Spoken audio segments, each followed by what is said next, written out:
Hello everyone, welcome back to my channel. This is Pramila Yadav. NCERT based जो EVS हम paper first के लिए discuss कर रहे हैं उसमें हमारा टॉपिक शेल्टर चल रहा है, आवास वाला टॉपिक चल रहा है।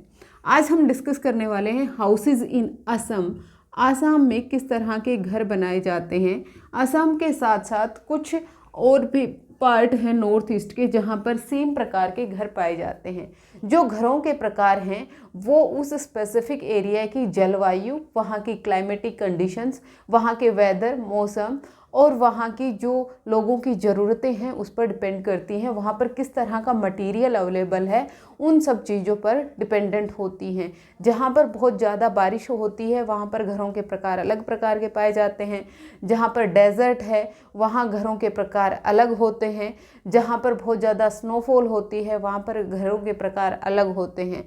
तो हर एक रीजन के, हर एक क्षेत्र के जो घरों के प्रकार हैं वो अलग अलग होते हैं। आज हम डिस्कस करेंगे जो आसाम में घरों के प्रकार हैं वो किस तरह के होते हैं।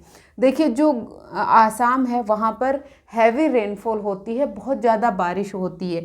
These houses are made in heavy rainfall area.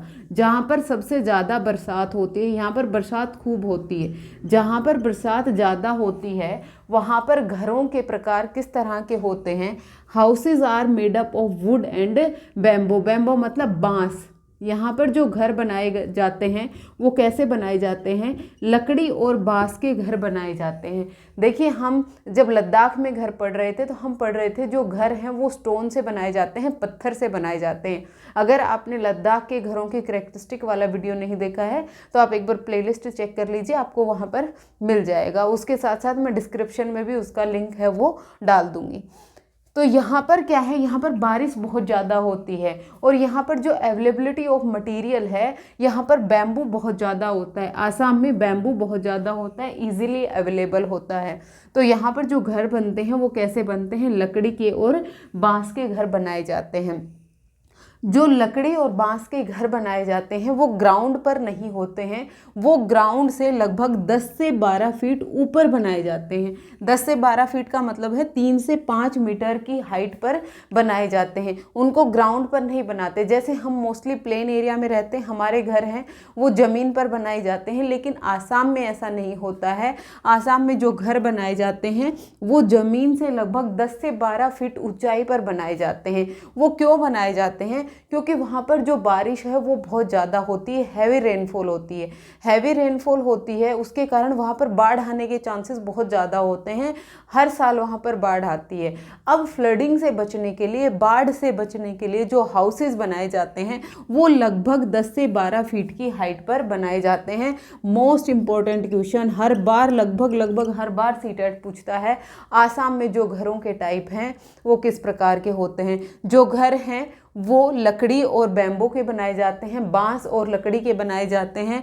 और जो ये घर होते हैं वो ग्राउंड से लगभग 10 से 12 फीट या 3 से 5 मीटर की हाइट पर होते हैं। फिर उसके बाद they are made up of strong bamboo pillars. ये जो 10 से 12 फीट हाइट की जाती है ये किस पर की जाती है, बैम्बू पिलर्स पर की जाती है। और जो घर बनाए होते हैं, inside of the houses are made up of wood. जो घर के अंदर देखो खड़ा तो कर दिया बैम्बू पे, और जो घर बनाया गया वो किससे बनाया गया, लकड़ी से बनाया गया। जो बैम्बू की लकड़ी होती है वो क्या होती है, अंदर से खोखली होती है। अंदर से खोखली होने के कारण इसमें वजन भी ज़्यादा नहीं पाया जाता है, ये हल्की होती हैं, वेट भी इसका बहुत कम होता है। These houses have slanting roof. Slanting roof का मतलब क्या होता है, तिरछी छत पाई जाती है, कुछ इस शेप की छत पाई जाती है। जहाँ पर भी हैवी रेनफॉल होगी, जहाँ पर भी हैवी स्नोफॉल होगी, वहाँ पर जो हाउसेज के रूफ होती है, जो रूफ का टाइप होता है वो स्लांटिंग होता है। आपको ध्यान रखना है स्लांटिंग किसके कारण होते हैं, ताकि यहाँ पर जब रेनफॉल हो, जब यहाँ पर बारिश हो तो जो बारिश का पानी है ये छत पर ना रुके, ये सीधा ज़मीन पर आ जाए। इसी तरह से स्नोफॉल भी जब होती है तो वहाँ पर उस एरिया में भी घर इसी प्रकार के बनाए जाते हैं कि जो स्नो है, जो बर्फ़ है वो छत पर ना रुके, ग्राउंड पर आ जाए। तो इनकी जो रूफ होती है वो कौन सी होती है, स्लांटिंग रूफ होती है, तिरछी छत होती है। कैसी, तिरछी छत होती है। Prevent water from trapped on the roof. Roof पर पानी रुकने से कौन बचाता है? उनकी स्लांटिंग रूफ, उनकी स्लांटिंग छत। फिर उसके बाद जो हाउसेज है वो 10 से 12 फीट ऊपर होते हैं, तो वहाँ पर पहुँचा कैसे जाता है? वहाँ पर पहुँचने के लिए एक लैडर का यूज किया जाता है, एक सीढ़ी का यूज किया जाता है, और जो सीढ़ी बनी हुई होती है वो भी बैम्बो पिलर्स की ही बनी हुई होती है। तो यहाँ पर a ladder is use to enter in the house. घर में जाने के लिए किसका यूज किया जाता है? एक सीढ़ी का यूज किया जाता है, और रात के टाइम उस सीढ़ी को हटा दिया जाता है। उस सीढ़ी को क्यों हटा दिया जाता है? ताकि कोई वाइल्ड एनिमल, कोई जंगली जानवर घर में एंटर ना कर जाए, और रोबर्स से बचने के लिए रात को सीढ़ियाँ हटा दी जाती हैं। ये सेफ्टी पर्पज़ के लिए रात को सीढ़ियाँ हटा दी जाती हैं। ये हैं type of houses in Assam. Assam में जो टाइप ऑफ हाउसेज हैं, ये बहुत इंपॉर्टेंट क्वेश्चन है। देखिए, जो वहाँ पर क्या होता है, वहाँ पर क्लाइमेटिक कंडीशन कैसी होती है? वहाँ पर बारिश बहुत ज़्यादा होती है। अगर वहाँ पर बहुत ज़्यादा बारिश होगी तो घरों के प्रकार हैं वो इस तरह से बनाए जाएंगे ताकि बाढ़ से बचाया जा सके। अब बाढ़ से बचाने के लिए जो घर हैं वो 10 से 12 फीट ऊंचाई पर बनाए जाते हैं, और वहाँ पर जो अवेलेबिलिटी ऑफ मटेरियल है, वहाँ पर बहुत ज़्यादा बैम्बो पाया जाता है, बांस पाया जाता है। तो वहाँ पर जो घर बने हुए होते हैं वो बांस और लकड़ी के बने हुए होते हैं, और जो सीढ़ियाँ हैं वो भी बांस की ही बनाई जाती हैं। घर में एंटर करने के लिए सीढ़ियों की ज़रूरत होती है। फिर उसके अलावा जो रूफ होती है वो स्लांटिंग होती है, तिरछी होती है, ताकि बारिश का पानी है वो रूफ पर ना रुके, छत पर ना रुके। ये था type of houses in Assam और नॉर्थ ईस्ट एरिया। देखिए, हमने हाउसेज ऑफ लद्दाख भी हमने देख लिया है, लद्दाख में किस तरह के घर होते हैं, राजस्थान में किस तरह के घर होते हैं, और लद्दाख की जो चंगपा जनजाति जो 5000 फीट ऊंचाई पर रहती है वो लोग रेबो टेंट में रहते हैं, ये भी हमने डिस्कस कर लिया है। नेक्स्ट क्लास में हम टाइप ऑफ हाउसेज, मनाली में किस प्रकार के घर होते हैं, कश्मीर में किस तरह के घर होते हैं, ये और डिस्कस करने वाले हैं। होपफुली आपको ये सीरीज़ पसंद आ रही होगी।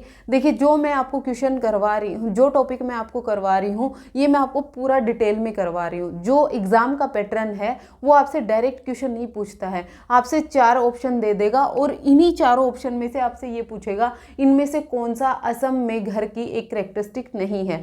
तो आपको हर एक पॉइंट को ध्यान से समझना है और अपनी नोटबुक में साथ साथ नोट कर लेना है, बार बार उसे रिवाइज करना है। जितना आप रिवाइज करेंगे उतनी ही जो बातें हैं वो दिमाग में टिकती हैं। और सबसे इम्पोर्टेंट क्या है, आपको प्रीवियस ईयर पेपर लगाने हैं। पिछले साल के जितने आप पेपर लगाएंगे उतना ही आपका कॉन्फिडेंस भी बिल्डअप होगा और आपका कॉन्सेप्ट भी क्लियर होगा। एक बार आप थ्योरी कहीं से भी पढ़ लीजिए और फिर उसके बाद आप एमसीक्यूज लगाइए। हर जगह से बार बार थ्योरी पढ़ने की ज़रूरत नहीं है। कोई भी एक चैनल आप पकड़ लीजिए, वहाँ से आप अपनी थ्योरी क्लियर कीजिए। थ्योरी करने के बाद आप जितने ज़्यादा एमसीक्यू, जितने ज़्यादा प्रीवियस ईयर पेपर लगा सकते हैं उतने लगाइए, उतनी ही आपकी तैयारी है वो बेहतर हो जाएगी। सीटेट का एग्ज़ाम है वो कोई बहुत बड़ा एग्ज़ाम नहीं है कि कोई भी क्वालिफाई नहीं कर पाता। अगर आपने ढंग से दिन में 2 से 3 घंटे भी पढ़ाई कर ली तो आप इजीली सीटेट का पेपर निकाल देंगे। होपफुली आपको ये सीरीज़ पसंद आ रही होगी। अगर आपको पसंद आ रही है तो आप लाइक, शेयर एंड सब्सक्राइब कर दीजिएगा। आज के लिए इतना ही, मिलते हैं नेक्स्ट वीडियो में फिर से। Thank you very much.